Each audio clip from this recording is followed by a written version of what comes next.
This time, I'm gonna talk about one of the serial murders in the health sector, probably one of the most prolific in history, Charles Cullen. I'm gonna divide this presentation into four subtopics: offender background, natural offense, offender typology, and risk factor. Charles Cullen was born on February 22, 1960 in West Orange County in the state of New Jersey. He was the youngest of eight siblings, five girls and three boys. When Charles was 7 months old, his father passed away at the age of 56, leaving his mother to care for all his children. He came from a working class family. His father was a bus driver and his mother was a housewife. According to Charles Cullen himself, his childhood was miserable.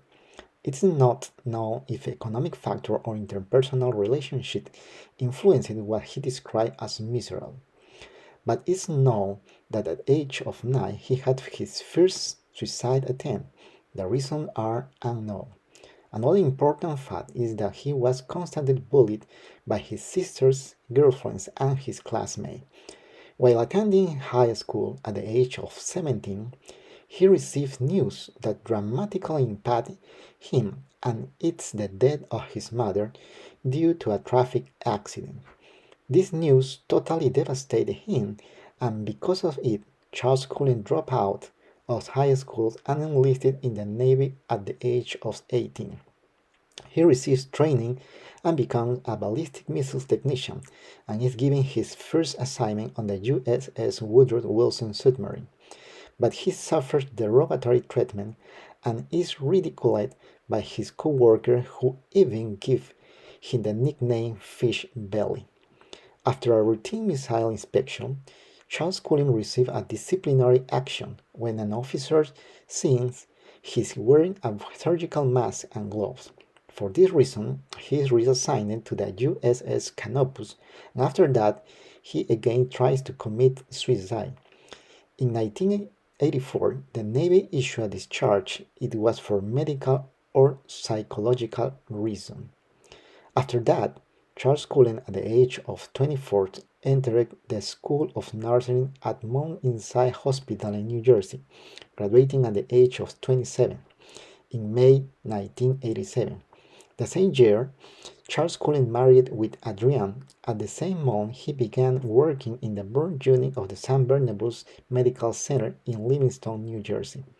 After Cullen's first daughter is born, he committed his first murder on June 11, 1988, John Jango, a 72 years old man.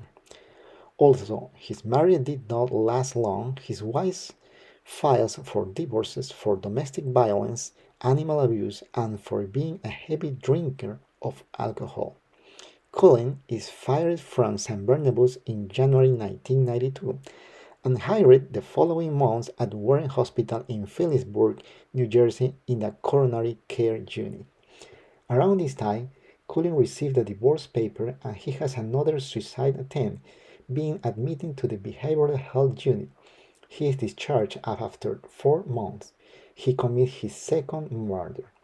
His wife asks for guarantees of her life and requests that Charles Cullen not visit his daughter. Due to this fact, Charles Cullen attempts suicide. For this suicide attempt, he is hospitalized, and after being discharged after 3 months, he commits his third murder against 85 years old Mary Natoli.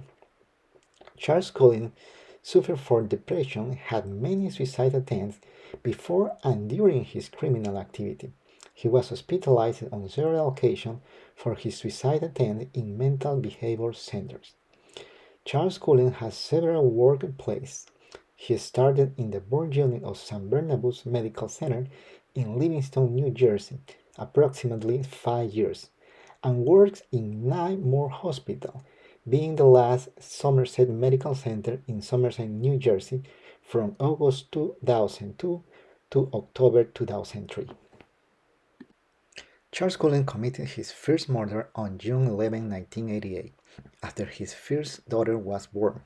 According to him, he remembers having murdered 28 people in his 15-year professional career as a nurse, but he also said in an interview that he doesn't remember the exact number. While working at the burn unit of San Barnabas Medical Center, He reported having murdered approximately 11 people. When he worked at Warren Hospital, he reports having murdered 3 patients. At the Hunterdon Medical Center, he admitted to killing 5 people. And when he worked at the Somerset Medical Center, he was found guilty of 13 murders and 2 attempted murders. His modus operandi was the following. All of his victims were hospitalized patients at the place where he worked. Most of the murdered patients were older adults with an average age of 70 years. They suffered from terminal illness in some cases. The way he selected his victim is unknown, but the way he murdered his patient was by administering an IV drug overdose, either through IV bag manipulation or directly into a vein. The drug he used the most was digoxin at very high doses. This medicine at very high doses caused a decrease in the heart rate and finally a cardiac arrest. Other drugs that he used were dobutamine, norepinephrine, sodium nitroprusside, and insulin.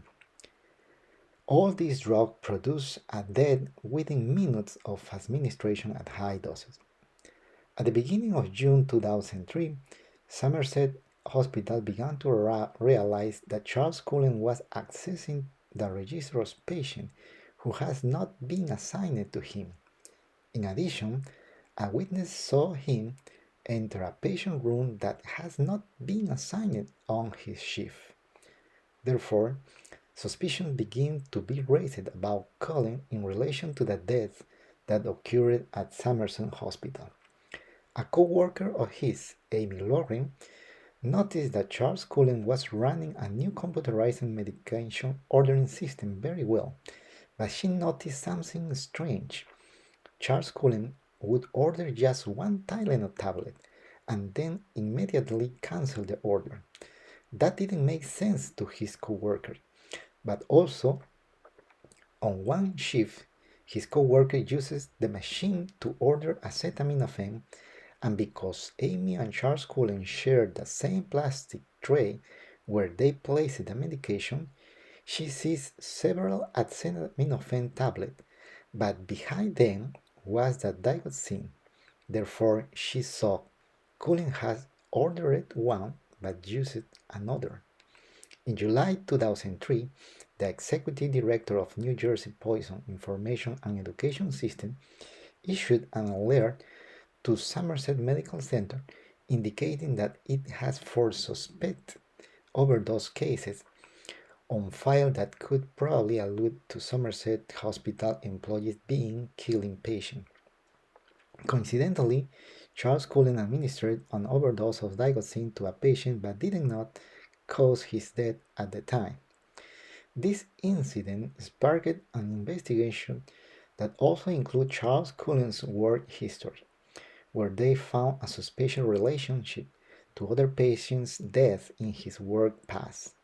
For this reason, he was fired from Somerset Hospital and contacted the police, who has been investigating suspicious deaths associated with Cullen since January 2003. Due to the last reported occurrence, the police decided to monitor him until they had more solid evidence. A month and a half later, on December 12, 2003, Charles Cullen was arrested at a restaurant on charge of murdering Reverend Florian Gall and attempted murder of Jean Kyung Han. He pleaded guilty to both acts, but also confessed to more murders during his work past. He was found guilty of many murders and attempt of murder at Somerset Hill, Warren Hospital, Easton Hospital, Lehigh Valley Hospital, at Hunterdon Medical Center. On March 2, 2006, he sentenced to 18 life sentences and to be ineligible for parole for 397 years. Currently, Charles Cullen is 63 years old and he is held at New Jersey State Prison in Trenton, New Jersey. Based on the way of acting, that is, the modus operandi of Charles Cullen, and according to the typologies described by Halls and Halls, 1988, we could refer to Charles Cullen as a serial killer, classified in the power control serial killer typology, since he was a very organized person in the way of murdering him. He chose his victim, preferably of age and with a terminal illness or a critical situation. He uses medicine that at very high doses are effectively lethal. He didn't leave traces of his actions, since anyone could think that the person died of some complication of his age or illness, to use his knowledge about the type of drug to use. Something that also supports this type of Charles Cullen is his motivation for carrying out these murders. Cullen also claims that he gave patients overdose so that he could end their suffering and prevent hospital personnel from dehumanizing them. This way of thinking about the suffering of patients could give Charles Cullen a feeling and a position of being a person who could make a decision between ending or continuing the suffering of a person, between ending their life or letting it continue living, is that Hall calls power control. Charles Cullen had the power in his hands, but his concept of ending the patient's suffering was distorted into thinking that he could remove the patient's suffering by ending the patient's life. Charles Cullen, therefore, was a danger in the hospital. He was a person with a license to kill. Cullen also referred that the decision to commit a murder was made by an impulse that he had, with which he would also enter the definition of a psychopath who has no remorse for the suffering of others and acts out of impulsiveness. According to Beatrice Yorker, serial killers in the healthcare sector are motivated by power and control or emotion and attention. In Charles Cullen, we can find multiple risks throughout his childhood, adolescence, youth, and adulthood, which could explain how they have contributed to his crime. Absence of a father figure at an early age, multiple suicide attempts since childhood, repeated humiliation since childhood, tragic loss of his mother at age 17, depression, domestic violence, alcoholism. According to the study carried out by Jarley, the only serial killer whose profession was in the health sector, they identified 5 main risk factors, and Cullen had all of them.